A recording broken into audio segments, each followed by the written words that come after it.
नमस्कार दोस्तों भारत पाकिस्तान के बीच प्यार एक बार फिर से परवान चढ़ने लगा है। इमरान खान फिर से शांति के कबूतर उड़ाने में लगे हैं तो मोदी जी कभी ट्वीट तो कभी लव लेटर लिख रहे हैं। मतलब ठीक से कहें तो कहानी दोहराई जा रही है जो अटल जी ने दोहराई थी।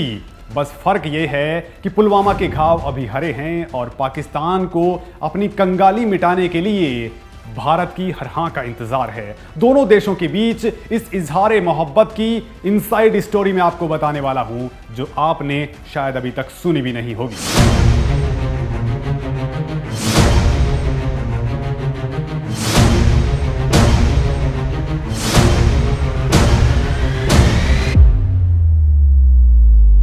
24-25 फरवरी की रात भारत और पाकिस्तान की सेना ऐलान करती हैं कि वो साल 2003 वाले सीज फायर समझौते पर सहमत हो गई हैं। मतलब अब सीमा पर कोई गोलाबारी नहीं होगी। फैसला चौंकाने वाला था, भारत के लिए भी, पाकिस्तान के लिए भी और पूरी दुनिया के लिए तो ये बड़ा सरप्राइज था। तुरंत राजनीतिक और रणनीतिक गलियारों ने गवाही देनी शुरू कर दी कि ये भारत के national security adviser Ajit Doval का कारनामा है। इनके चक्रव्यूह में पाकिस्तान फंस चुका है। डोभाल पिछले 3 महीने से इस पर वर्कआउट कर रहे थे।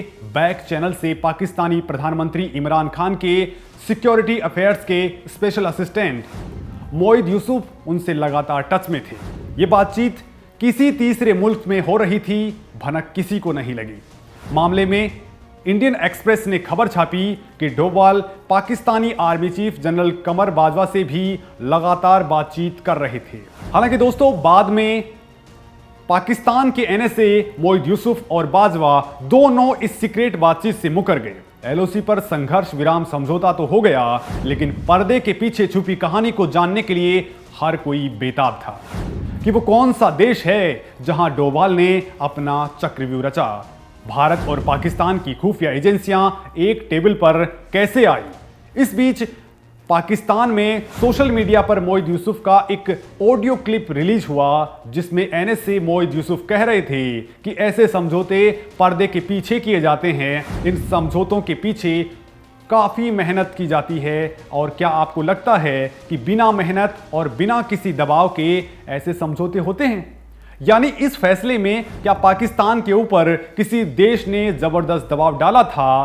तो फिर वो कौन था? यानी पाकिस्तान यूं ही सीधा नहीं हुआ, कोई तो था जो पर्दे के पीछे इमरान मियां को सरेंडर करवा रहा था। ऐसे में दोनों देशों के लोग उत्सुक हैं। पाकिस्तानी अखबार द डॉन ने भी कहा है कि पाकिस्तानी आवाम इस संघर्ष विराम की बातें जानने को बेकरार है क्योंकि इस मामले में ना तो इस्लामाबाद और ना ही नई दिल्ली ने समझौते की डिटेल्स ज्यादा शेयर की हैं।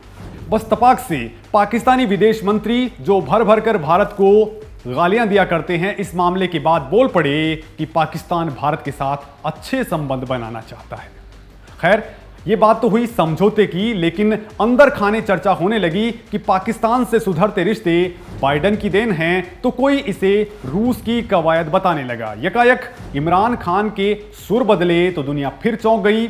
बाजवा ने शांति राग आलापा तो संदेह और गहरा गया कि ऐसा आखिर कैसे हो सकता है। लेकिन अब पाकिस्तान के संग दोस्ती के असली सूत्रधार का पता चल चुका है। एक्सपर्ट बताते हैं कि दोनों मुल्कों के बीच में एक कॉमन फ्रेंड है जिसने ये पूरा प्लॉट तैयार किया है। नाम है संयुक्त अरब अमीरात यानी यूएई, जो इंडो पैसिफिक रीजन की तरक्की तो चाहता ही है, भारत और पाकिस्तान के बीच अच्छे संबंधों का भी हिमायती है। पाकिस्तान की बदलती जुबान के पीछे एक्सपर्ट यूएई का दबाव बता रहे हैं। ये हुआ कैसे, हम आपको सिलसिलेवार तरीके से बताते हैं। दरअसल दोस्तों भारत पाकिस्तान सेना के बीच समझौते के ठीक 24 घंटे बाद ही यूनाइटेड अरब अमीरात के विदेश मंत्री एक दिन की भारत यात्रा पर पहुंचे थे। 26 फरवरी को विदेश मंत्री शेख अब्दुल्ला बिन जायद ने भारतीय समकक्ष एस जयशंकर से लंबी बातचीत की थी। कहा यह भी गया कि दोनों ने केवल क्षेत्रीय और अंतर्राष्ट्रीय मुद्दों पर ही बातचीत की, लेकिन वास्तव में बात इससे कहीं ज्यादा आगे थी। भले ही बात दरवाजों के पीछे हुई, लेकिन भारत पाकिस्तान के बीच सीज फायर इसी की देन था। यानी ये तमाम कवायद यूएई ने ही की थी। वैसे दोस्तों, सऊदी अरब के उप विदेश मंत्री आदिल अल जुबैर ने कुछ दिन पहले स्वीकार किया था कि सऊदी अरब भारत और पाकिस्तान के बीच तनाव को कम करने की कोशिशें कर रहा है। अरब न्यूज को दिए एक इंटरव्यू में आदिल अल जुबैर ने कहा था कि सऊदी अरब पूरे इलाके में अमन चाहता है और इसके लिए कोशिशें कर रहा है। मीडिया रिपोर्ट्स में भारत और पाकिस्तान के बीच बातचीत में संयुक्त अरब अमीरात के मध्यस्थता करने का दावा भी किया गया है। द हिंदू की एक रिपोर्ट में कहा गया है कि संयुक्त अरब अमीरात की मध्यस्थता में भारत और पाकिस्तान के बीच पर्दे के पीछे बातचीत हुई। हालांकि भारत और पाकिस्तान दोनों ने ही इसकी पुष्टि अभी तक नहीं की है। वैसे यूएई के साथ भारत के न केवल ऐतिहासिक और व्यापारिक रिश्ते हैं, बल्कि दोनों देश मोदी सरकार के दौरान बड़े कूटनीतिक साझेदार के तौर पर भी सामने आए हैं। पाकिस्तान के साथ भी यूएई के संबंध हमेशा से ठीक रहे हैं।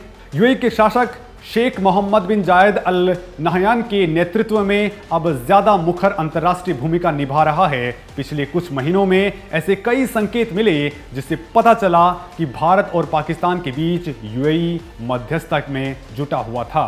दोस्तों, नवंबर 2020 में भारत के विदेश मंत्री एस जयशंकर ने बिन जायद और क्राउन प्रिंस से अबू धाबी में 2 दिवसीय दौरे पर मुलाकात की थी। एक महीने बाद ही पाकिस्तान के विदेश मंत्री शाह महमूद कुरैशी भी वहां पहुंचे थे। 25 फरवरी की घोषणा से करीब 2 हफ्ते पहले ही यूएई के विदेश मंत्री ने पाकिस्तान के प्रधानमंत्री इमरान खान से फोन पर बातचीत की थी। दोस्तों, भारत और पाकिस्तान के बीच सीज फायर के बाद यूएई उन चुनिंदा देशों में से शामिल था जिन्होंने आधिकारिक तौर पर यह बयान जारी किया कि वो युद्ध विराम का स्वागत करता है। यूएई ने इस बात का खास तौर पर जिक्र किया कि उसके भारत और पाकिस्तान के साथ ऐतिहासिक रिश्ते हैं, यानी खुले तौर पर नहीं, लेकिन यूएई ने इशारों में बता दिया कि वो इस समझौते का पावर सेंटर था। हालांकि सऊदी अरब भी अंदर खाने इस बात को स्वीकार कर रहा है कि उसने भी इसमें भूमिका निभाई है। वैसे दोस्तों, इस समझौते और बैक चैनल टॉक से बेहद एग्रेसिव मोदी भी अब सॉफ्ट होते जा रहे हैं। 20 मार्च यानी शनिवार को पीएम मोदी ने इमरान खान के कोरोना पॉजिटिव होने पर ट्वीट किया और उनके जल्द स्वस्थ होने की कामना की। इतना ही नहीं, भारत के प्रधानमंत्री नरेंद्र मोदी ने पाकिस्तान के प्रधानमंत्री इमरान खान को एक दोस्ती भरा खत भी लिखा है, जिसमें उन्होंने लिखा कि पाकिस्तान के लोगों को मैं पाकिस्तान दिवस की दिली मुबारकबाद देता हूं। एक पड़ोसी देश के तौर पर भारत पाकिस्तान के लोगों के साथ खुशगवार रिश्ते चाहता है। ऐसा संभव बनाने के लिए आतंकवाद और शत्रुता से मुक्त और विश्वास और भरोसे से भरे माहौल की जरूरत है। इस मुश्किल वक्त में वो उन्हें और पाकिस्तान के लोगों को कोविड-19 की चुनौतियों से निपटने के लिए शुभकामनाएं देते हैं। प्रधानमंत्री मोदी ने इमरान खान के नाम लिखे इस खत में अपने इन विचारों का इजहार किया है। वहीं भारत के राष्ट्रपति रामनाथ कोविंद ने भी पाकिस्तान के राष्ट्रपति आरिफ अलवी के नाम लिखे पत्र में पाकिस्तान दिवस की मुबारकबाद पेश की है। इसे भी दोनों मुल्कों के बीच सुधरते रिश्तों का संकेत माना जा रहा है। इसके कुछ दिन पहले ही भारत ने इमरान खान के विमान को भारतीय एयर स्पेस से होते हुए श्रीलंका जाने की इजाजत दी थी, जबकि साल 2019 के बाद पाकिस्तान ने 2 बार पीएम नरेंद्र मोदी को रास्ता देने से इनकार कर दिया था। हालांकि जानकार मानते हैं कि दोनों देशों के बीच शुरू हुई ये कवायद भविष्य में कितने आगे तक जाएगी, इसके बारे में ज्यादा कुछ कह पाना अभी मुश्किल है, क्योंकि दोस्तों पाकिस्तान की तरफ से इस पर ग्राउंड रियलिटी पर भरोसा करना कुछ मुश्किल है। ऐसा इसलिए क्योंकि भारत को सामने रखते हुए पाकिस्तान अमेरिका से भी संबंध सुधारने की कोशिश कर रहा है, जिससे उसको कुछ फायदा पहुंच सके। पाकिस्तान के पीएम इमरान खान और army chief general Qamar Bajwa ने भारत को लेकर ताजा शांति वाले कबूतर उड़ाए हैं। वैसे ये दोस्ती अभी पूरी तरह ट्रैक पर भी नहीं आ पाई है कि पाकिस्तान के प्रधानमंत्री इमरान खान अपने देश को कंगाली की राह पर धकेलने के बाद नई चालें भी चलना शुरू कर चुके हैं। अब वो भारत को पाकिस्तान से संबंध बेहतर कर नफा और नुकसान की सीख दे रहे हैं। खुद कंगाली में जी रहे मियां इमरान खान भारत को दोस्ती करने के लिए आर्थिक फायदे का लॉलीपॉप दे रहे हैं। खुद चीन का ऐसा ही लॉलीपॉप चूस चुके इमरान खान पाकिस्तान को तो फायदा नहीं दिला सके, अब वो भारत पर डोरे डाल रहे हैं। इमरान खान ने कहा है कि अगर भारत पाकिस्तान के साथ शांतिपूर्ण संबंध रखता है तो इसका बड़ा आर्थिक फायदा भारत को मिलेगा। भारत और पाकिस्तान के बीच दोस्ती से भारत को पाकिस्तानी भूभाग के रास्ते संसाधन बहुल एशिया में सीधे पहुंच में मदद मिलेगी। वैसे दोस्तों, पाकिस्तान की इस पेशकश के पीछे उसकी छटपटाहट ज्यादा है, जो दिनों दिन उसके कर्ज में डूबते चले जाने के कारण उपजी है। और यह छटपटाहट उपजी है चीन की दोस्ती के कारण। चीन पाकिस्तान आर्थिक गलियारे के मोहपाश में फंसा पाकिस्तान उम्मीद कर रहा है कि वो ड्रैगन पर सवार होकर तरक्की कर पाएगा, लेकिन साल दर साल वो कर्ज के पहाड़ में दबता चला गया। वैसे दोस्तों, पाकिस्तान के दोस्ती वाले राग को भी आप समझ लीजिए। दरअसल चीन पाकिस्तान आर्थिक गलियारा दुनिया भर के प्रमुख अर्थशास्त्रियों, रणनीतिकारों, नीति निर्माताओं और विश्लेषकों के बीच बहस का मेन मुद्दा रहा है। हालांकि दोस्तों, पाकिस्तान की सरकार और पाकिस्तानी सेना वहां मौजूद लोगों को इस परियोजना की तारीफ करती रहती है, लेकिन अंतर्राष्ट्रीय लेवल पर शायद ही कोई ऐसा विश्लेषक हो जो पाकिस्तान के लिए इसके फायदे बता सके। चीन ने चालबाजी से लालच देकर पाकिस्तान को कर्ज के ऐसे चक्रव्यूह में फंसा लिया है कि वो इससे निकल भी नहीं पा रहा है। इस परियोजना से चीन के अलावा सिर्फ उन नेताओं, उनके पिछलगों और सेना के बड़े जनरलों का फायदा हुआ है जिन्होंने चीन पाकिस्तान आर्थिक गलियारे से अरबों रुपए कमा लिए। आर्थिक जानकार मानते हैं कि पाकिस्तान चीन इकोनॉमिक कॉरिडोर में पाकिस्तान की कीमत पर सिर्फ चीन मुनाफे में रहा है। खुद पाकिस्तान धीरे धीरे आर्थिक आत्महत्या की ओर बढ़ता जा रहा है। खैर दोस्तों, अब भारत के साथ शायद पाकिस्तान की पटरी ठीक से बैठ सकती है। दोनों देशों के बीच सबसे पहले संघर्ष विराम का रोड मैप बन चुका है। अब नेक्स्ट स्टेप में नई दिल्ली और इस्लामाबाद में अपने राजदूत फिर से नियुक्त किए जाएंगे, जो कि साल 2019 में पुलवामा अटैक के बाद से ही हटा लिए गए थे। इसके बाद व्यापार संबंधों का नंबर आएगा और उसके बाद कश्मीर पर बातचीत होगी। वैसे भारत और पाकिस्तान ने कई बार शांति वार्ता की है, लेकिन प्रक्रिया ज्यादा दिनों तक नहीं चल पाई है। खासकर दोनों देशों में ये चुनाव के दौरान भावनाओं को भड़काने वाला मुद्दा अक्सर रहा है। वैसे अब भी राजदूतों को दोबारा भेजे जाने और पंजाब के रास्ते व्यापार बहाली के अलावा ज्यादा कुछ होने की उम्मीद तो नहीं की जा रही है, लेकिन इससे ताजा संघर्ष में जरूर कमी आ सकती है। वैसे दोस्तों, इस पूरे मामले को आप कुछ इस तरीके से समझ सकते हैं कि अमेरिकी बाइडेन प्रशासन अफगानिस्तान में विस्तृत शांति वार्ता चाहता है, जहां पर भारत और पाकिस्तान अपना ज्यादा से ज्यादा प्रभाव दिखाना चाहते हैं। अमेरिका ने अफगानिस्तान के मसले और वहां की शांति प्रक्रिया में भारत को सहयोगी बनाया है। वो पाकिस्तान के लिए एक बड़ा झटका है।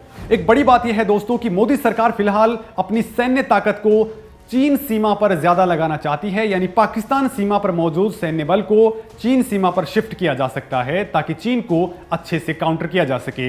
वहीं पाकिस्तानी नेता फिलहाल आर्थिक चुनौतियों का सामना कर रहे हैं, कंगाली में जी रहे हैं और वो अमेरिका समेत दूसरे बड़े शक्तियों को इंप्रेस करने में लगे हुए हैं। वही दोस्तों, एक बड़ी बात और है, और वो ये है कि चीन समेत पाकिस्तान के तमाम दोस्त देश उसको FATF वाली ग्रे लिस्ट से बाहर नहीं निकाल पाए हैं। बड़ी बात तो यह है कि पाकिस्तान पर अब ब्लैकलिस्ट होने का खतरा है। अगर ऐसा हुआ तो पाकिस्तान पूरी तरह से कंगाल हो जाएगा। इलाज केवल भारत से दोस्ती के जरिए ही हो सकता है, लिहाजा ये दोस्ती परवान चढ़ रही है। वैसे दोस्तों, जम्मू कश्मीर के पुलवामा में CRPF काफिले पर हमले के बाद भारत और पाकिस्तान के बीच दूरी बहुत ज्यादा बढ़ गई थी और इस हमले में CRPF के 40 जवान शहीद हो गए थे।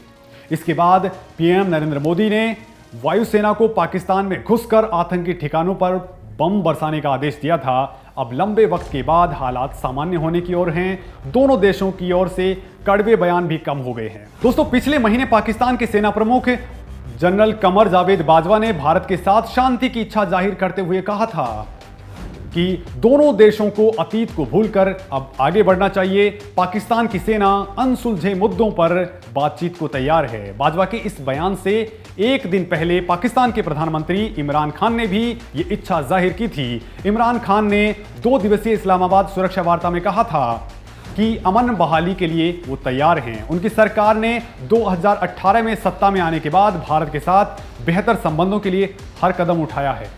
पाकिस्तान की ओर से की गई पहल के बाद अब भारत की बारी है। उन्होंने कहा कि नई दिल्ली को पहला कदम उठाना चाहिए। जब तक दिल्ली की तरफ से ऐसी पहल नहीं होगी तब तक हम ज्यादा कुछ नहीं कर सकते हैं, ये इमरान खान ने कहा था। खैर दोस्तों, दोस्ती भारत की भलाई में है या नहीं ये वक्त बताएगा। इतिहास बड़ा खराब संकेत देता रहा है। पाकिस्तान में भी पुरानी राजनीतिक पुश्तें हिंदुस्तान से अदावत की मुनादी करके ही अपना पेट पालती आई हैं। उनकी ये मजबूरी भी रही है। कठमुल्लों और सेना के हाथ में फंसा पाकिस्तान कभी अमन पसंदगी की राह पर चलने की सोच भी नहीं पाया। लेकिन भारत पाकिस्तान के सच्चे कॉमन फ्रेंड्स को यह स्थिति कभी पसंद नहीं आई। खैर, अब मोदी सरकार और इमरान सरकार इस पे क्या कुछ करती हैं और आप भारत और पाकिस्तान की दोस्ती के बारे में क्या कुछ सोचते हैं, आप कमेंट करके हमें जरूर बताएं। धन्यवाद दोस्तों।